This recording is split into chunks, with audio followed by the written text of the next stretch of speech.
I had to be willing to step out. I don't know if I'd ever spoken into a microphone more than twice in my life before starting a podcast, right? And now, I've spoken on many large stages often. And so it's just, you got to be willing to step through some fear, right? You have to be willing to take some risks, right? If you want a big reward, you got to be willing to take some risks.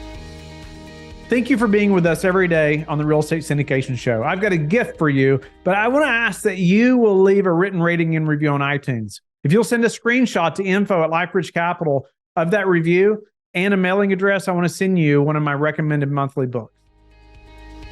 This is your daily Real Estate Syndication Show. I'm your host, Whitney Sewell, and I have a little something burning that I want to express to the listeners. I came back from a conference this past week, and it was the best ever conference. If you have not been, I encourage you to go next year. It's probably one of the bigger and better conferences for operators. Lots of great operators are there every year that I know. It grows every year. But the best ever real estate investing conference, obviously the best ever brand by Joe Fairless, just a good friend of mine. He's been a long-term mentor of mine as well, but great to be on that stage numerous times this year while I was there, and even on the DLP stage as well. Another amazing group that I've gotten to know over this past year. But one thing I wanted to share with the listeners, that I go to these conferences. I've been to so many like this, as many of you know. Many of you have been to these conferences. I've seen you there. We've got to shake hands. If not, and I encourage you to go check them out, right? You got to get out there and shake hands and meet people and make things happen, right? Ask questions and keep stepping forward. My wife and I, over the years, I've traveled so much and been to so many conferences. Oftentimes, I would not know, hey, is this going to be worthwhile? Am I going to meet somebody that's going to be helpful, or am I going to be able to help people while I'm there? I've been to so many, and my wife would just continually remind me that we're just stepping out in faith, right? We're just stepping out and we're trusting the Lord and knowing that, hey, He's going to open doors through these relationships and whatnot. And I can look back and even at some key relationships that I have today that came from relationships that started 5 years ago at specific conferences like this. Okay, I didn't know then what was going to happen, right? But even looking forward now, I see partnerships that we're probably going to have with other operators or other people in the industry that started 4 or 5 years ago at conferences just like this. So I just say, hey, you got to keep going. You got to get out there and put your foot forward and make some decisions. So and take some action, right? And you've heard me talk about it so many times, but something that just spurred this on a little bit. I was just doing another interview with somebody else, and they were talking about how, their wife, actually, they were both doctors, Victor Lete, and you're going to hear that interview. You may have already heard it at this point, but you're going to hear how he and his wife, both doctors, both living the quote American dream, right? And then, but both working 60, 70 plus hours a week. And, they go for a little break, right, together. And they finally ask themselves that question, right? Is this working? Is this what we really were wanting in that American dream? And it reminded me of my story, right? My wife and I walking on the beach. I was a federal agent and also training horses full time. So it was more than 2 full-time jobs. I was in the arena most nights until midnight, but it was a passion of mine. I loved doing it. But I was missing all that time with my wife and my kids. And so sure enough, we went to the beach, and I don't think we planned it this way, but I was reading at that time, reading a lot. And I was reading one of Tim Ferriss's book. Actually, it was what is it? I thought I had it up here. No, it wasn't. Maybe I went through the 4-hour work week, but it was also his mentor book too, the Titans. I can't even remember now the name of it, but I was going through that book. But then I was also reading some other things. My wife and I were just praying and walking on the beach, and we finally asked ourselves that question, is what we're doing right now going to get us where we want to go 5 years from now? The obvious answer was no. You've heard me talk about this. And we came home, this was September timeframe, and sold the farm. We knew that we had to take action and make decisions that nobody else, most people that we knew anyway, at that time, were not willing to make. Okay? So, it was just obvious at that point. And so it took that break, though, that, to get away to think through those things together. right? And we came back and took massive action. I mean, it was really big steps for us. We were called crazy by lots of people that love us, care about us, and they meant well. I respect them, love them for reaching out even and saying, "Hey, what's going on at the Sewell household? There's something happening there." And they were right. There was something happening, but we were trying to change our future in a big way, right? And it worked. I mean, the Lord worked through that and led us and is still leading us. But we had to take action. And we sold everything related to that, the horse training business, and obviously started a daily podcast and all those things. We started a syndication podcast before it ever syndicated a deal, folks. So like, you got to step out there. And I'm just ranting about this a little bit because I see so many people at these conferences. And then I'm going to come back to a couple things to help you like think through this. But at these conferences, I've seen the same people there for 5 years, right? Or more, or 5 or 6 years now, however long it's been going on. And so many of them have not taken any action. And there's this fear that keeps them from taking action, right? Or they blame it on something else. They say, I don't have enough information yet, or I don't know about this thing, or whatever. Man, if you're going to look for excuses, you're always going to find one, right? You're always going to find one. And I'm guilty of that as well. I've done that at different parts of my times and times of my life, and I still do it. But I've grown in that. But I had to be willing to step out. I don't know if I'd ever spoken into a microphone more than twice in my life before starting a podcast, right? And now, I've spoken on many large stages often. And so it's just, you got to be willing to step through some fear, right? You have to be willing to take some risks, right? If you want a big reward, you got to be willing to take some risks. I didn't know if the podcast would be successful. I didn't know if our real estate business would be successful. I mean, we sold a farm. That was a massive risk for us. My wife and I were just crying when we were pulling out of that driveway. I really can't believe that we did it. I still can't believe it when I look back. But that question, man, we knew we had to take some action, do some big things right now to change the trajectory, right, of our lives moving forward. And we did just that. We hired a mentor, and now I have numerous mentors, different mentors in different aspects of my life, and that I'm always like seeking wisdom and guidance from, right? And talking to them often. And hey, how did they do this? Right? It's around trying to get into different rooms, different even masterminds, things like that of people that are way ahead of me. That has helped me so much. But have you done that? Right? Have you asked yourselves, is what I'm doing right now going to get me where I want to go 5 years from now, even a year from now, or 10 years from now, right? Is it, and have you talked to your spouse about that? One thing I liked about the interview too with Victor, he talked about, he and his wife created this little roadmap, right? And they asked themselves where they want to be down the road, whether it was 5 years, a year, I don't remember exactly, but then they just reverse engineered it, right? And he just made it so simple. We just sat at the kitchen table. We talked through these things. Well, there you go, right? And often it comes from that conversation with you and your spouse. I hope if you are married that your spouse is on board with this. Our business would not have worked if my spouse, my wife, was not completely on board and behind our mission, right? You all have heard me talk about that often. But I would also highlight that my business partner, Sam, an amazing guy, amazing family. We need his wife to be on board as well, right? And she was. We met. That was something we talked about, right? We talked as couples and talk through all that, but she was on board as well. And we couldn't have done it if our spouses were not together on this, road with us, right? And supporting us at home.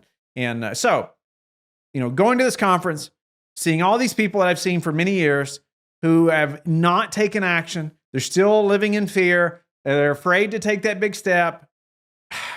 What are you waiting on, right? What are you waiting on? Yeah, anyway, I've said enough about that. I wanted to highlight a book that I have gone to many times. And I actually just pulled it out this morning because I wanted to, and I'm going to actually just talk through a couple of things that I underlined. And just and this is just the introduction of this book. And I think that's all I'm going to talk about is just a few things I highlighted in just the introduction, not even getting into the book. But I've talked about it before. It's called The Power of Self-Discipline. And No Excuses, it says. It's by Brian Tracy. I give him all the credit for this book. And man, I enjoyed it a lot. And it's something I should go back through probably annually but it's been a little bit. And so I just opened it and looked at some of the things that I underlined in just the introduction alone, much less the rest of the book. And maybe I'll highlight some more of that. If you would like to hear more of what I underlined in this book or some more thoughts from the rest of this book that I think would be helpful, I'd love to hear from you. You can always reach out or email us at info@lifebridgecapital.com. We'd love to hear from you, or guests that you would like to hear on the show, or things you have questions about. Would you email us and let us know? I would love to hear from you and know what's going to help you the most. If you're passive or active investor, either one, I'd love to hear from you and what you would like to hear. But okay, so in his book, he talks about this wonderful fantasy place that most people think of that's called the someday I'll.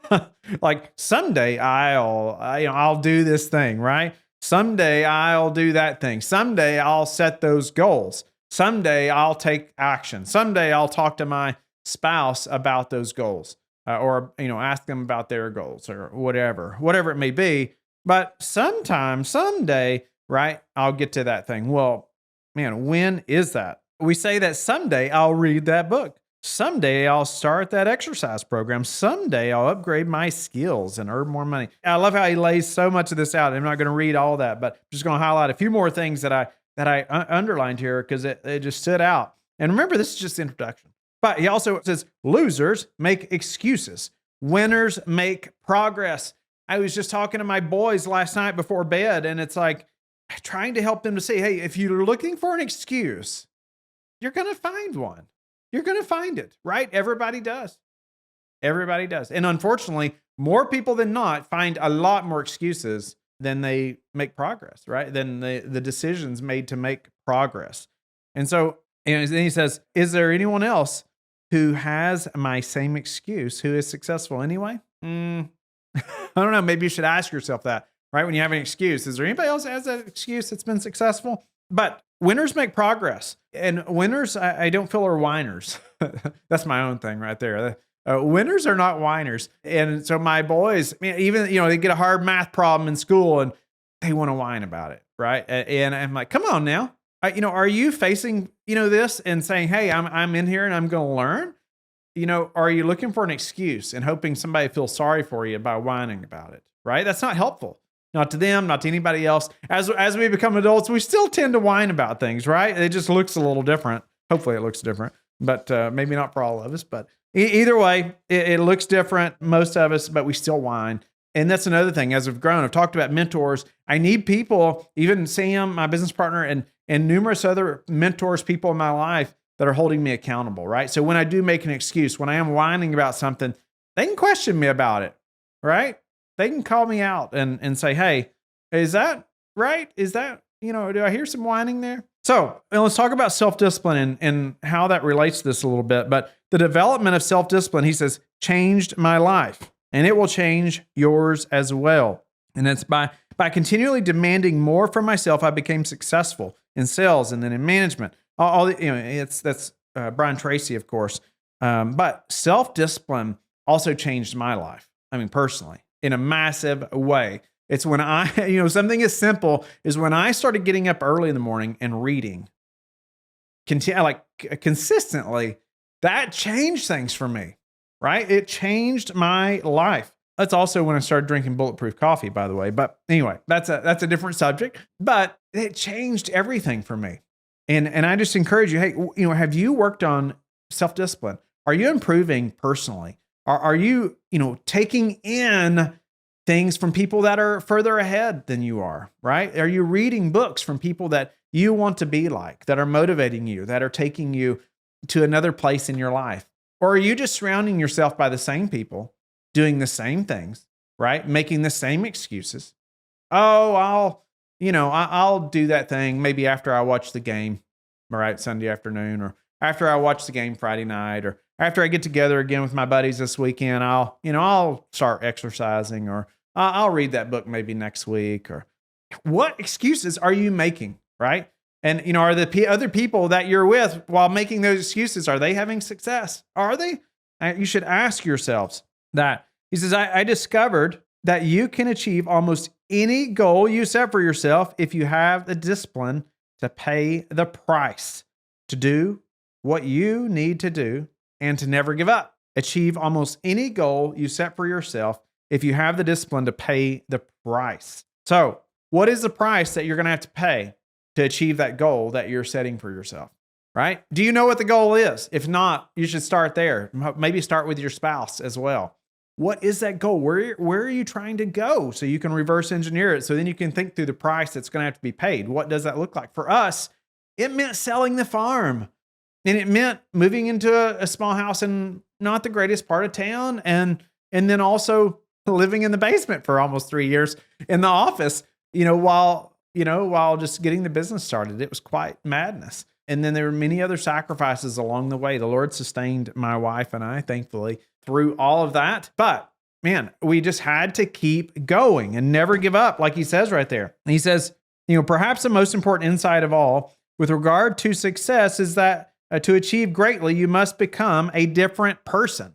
Think about that. It is not the material things you accomplish or acquire that matter so much as it is the quality of the person you must become to accomplish well above the average. The development of self-discipline is the high road that makes everything possible for you.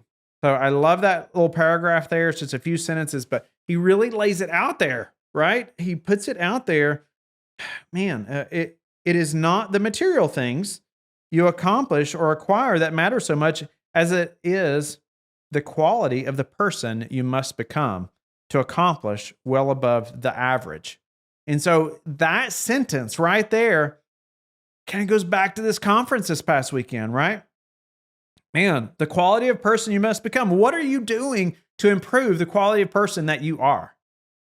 Are you reading? Are you exercising? Are you doing things that are difficult or like that most people are not willing to do? Because if you're just going with the crowd, guess what? You're going to go exactly where they're going, right? I mean, it's not rocket science, folks. But most are not willing to do something different than what the crowd is doing or to stand out in any way. Self-discipline is the ability to do what you should do, when you should do it, whether you feel like it or not. It's Brian Tracy. Love that. Are you able to get out of bed on time?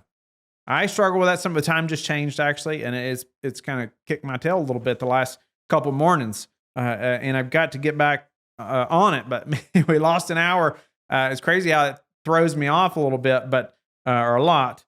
But man, I think about, if I expect somebody to hand me $100,000, $250,000 to invest in a deal with us, I should be able to get my hind end out of bed, right? I mean, that, think about it like that. If I really expect somebody to do that today, an investor to trust me, our team with their hard-earned capital, they kind of expect me to get out of bed, right? They shouldn't have to worry about that. So, but it takes me getting out of bed so I can get my routine going, so I can, have that self-discipline. First thing, to read those books, to study, to do all those things, to get my day going, make sure I'm prepared for the day, but instead of the day just hitting me in the face, right? That's just one example. But self-discipline is the ability to do what you should do, when you should do it, whether you feel like it or not. Most people do what is expectant or what is fun and easy rather than what is necessary for success. Self-discipline requires delayed gratification, the ability to put off satisfaction in the short term in order to enjoy greater rewards in the long term. So that's what we did by selling the farm. It would have been so great to have just stayed in that house and in that place, and I could have just continued to be a federal agent that was real, comfortable, right? That's what most people thought that we should do. We had a great job, great benefits, made decent money, right? We were living the American dream, right? But we said, you know what? We're going to delay this gratification. We're going to sell the farm. We're going to put that satisfaction off right now for greater rewards down the road for the long term. That's what we did. That's what we knew we had to do at the time. Well, we were actually in another adoption process then. We knew we needed the money for that. There's another 40 to 60 grand. I also knew that I needed to hire a mentor, right? I knew that was crucial for our success in real estate and moving quickly and just having somebody, right, on my team that's been there and done that or on my side. And so there was a lot of money there that we were going to have to come up with. And really on my salary, my income at the time was going to be very difficult. And so we knew we had to sell the farm. And so we wanted another farm, right? But that was a goal of ours, right? That we had set. We didn't know how long that was going to take, but we were willing to delay that gratification for a long-term, larger result, right? Or a greater reward, as he says it. So, in other words, the most successful people are long-term thinkers. They look into the future as far as they can to determine the kind of people they want to become and the goals they want to achieve. They then come back to the present and determine the things that they will have to do or not do to achieve their desired futures. So, you're thinking long-term, right? You need to be a long-term thinker. I've experienced this personally in my family and see it all the time. People want to make that million right now. And of course, we all want to get there as fast as we can. Man, if you can think long-term, I mean, really, if you could make $1 million, let's say your fifth year, but you're not going to make anything until then. But that year, you're going to make $1 million. If you knew that, could you keep going? Could you push that long? Because it's very doable. It's very doable. It's very doable. Okay. And most likely you're going to make money before that, right? But that is very doable. But you have to be willing to pay the price, right? Like we just talked about. What is that price? You got to be able to determine, what is the price you're going to have to pay to get that reward, that long-term reward when you're thinking long-term, right? Down the road. Successful people make sure that everything they do in the short term is consistent with where they want to end up in the long term. They practice self-discipline at all times. Doesn't say sometimes. It says at all times. They're practicing self-discipline. And they're confirming that this short-term stuff they're doing, it's pushing them towards the long-term goals, right? And, I've talked about meetings that we have internally. I've talked about rocks and LTNs and all these alignment meetings. You've heard me talk about those that we do with our team. All that is pushing towards a bigger goal, like for the entire company, right? Or as a whole. So it's all these things that are consistent, that we're consistently doing, that are looking forward towards a bigger, goal, long-term reward. All right. Every practice of self-discipline strengthens every other discipline. Unfortunately, every weakness in discipline weakens your other disciplines as well. So think about that, how it compounds. Man, it's incredible how true that is too. Every practice of self-discipline strengthens every other discipline, but the ones that are your weakened will weaken the others as well. So I hope that helps you to think through this. I'm not going to go through any more in this book at this moment, but ultimately, I was just spurred on by being at this conference this past week, and I'm seeing people who I saw there 5 years ago, right? And they're in almost the same place now that they were then. They've not taken action. They're letting fear hold them back. They're not willing to move forward because of excuses, right? They're making excuses. And I care about these people. I want to see them succeed. I'm not calling anybody out personally, but I just want to push them, right? I want to push them to be willing to step out there and go make it happen. You have to be willing to get out of your comfort zone. I have to be willing to get out of my comfort zone. And I'm continually looking for places for me to do that and to push myself, for other people to hold me accountable to that, right? It's not easy. It's not easy for me either, but I've had to do it. And I see other people, or especially early on, it's like I see other people that, are like Joe Farrell. He's had a daily podcast. Well, I saw what success that brought him. And I didn't give it a whole lot of thought, honestly, thankfully. It's just like, okay, if that's what worked for him, that works. Let's go make it happen. Let's go figure it out, right? And that did come with a lot of challenges, to say the least. It did, but it pushed me to grow in ways that I never imagined. That one thing, that one decision, much less many other decisions since then that have been made in our business and our growth. But you have to be willing to do things that other people are not willing to do. Or anyway, I hope that this show today has been motivational to you. I hope that it's challenging you. And again, I would love to hear from you. You can always email us, info@lifebridgecapital.com. I would love to hear your questions. I'd love to hear where you're struggling right now. What questions as a passive investor do you have? What questions as an active operator do you have? I would love to know them. Don't forget to connect online. Go to lifebridgecapital.com. We would love to hear from you. Thank you for being with us again today. I hope that you have learned a lot from the show. Don't forget to like and subscribe. I hope you're telling your friends about the Real Estate Syndication Show and how they can also build wealth in real estate. You can also go to lifebridgecapital.com and start investing today.